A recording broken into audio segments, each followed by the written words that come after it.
dan memilih akan Allah daripada segala makhluk.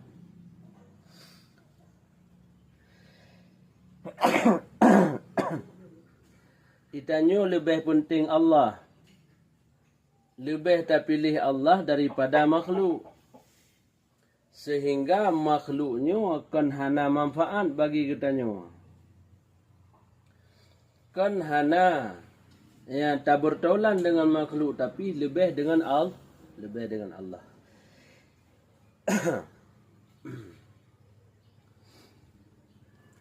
Yang ke-11, putus asa daripada makhluk. Makna ji baik tamu hajat tanya ke makhluk, baik tak berharap. Sebab makhluknya ji wate tak berharap hantru harapan. Wate tamu hajat hantru hajat tu. Yan.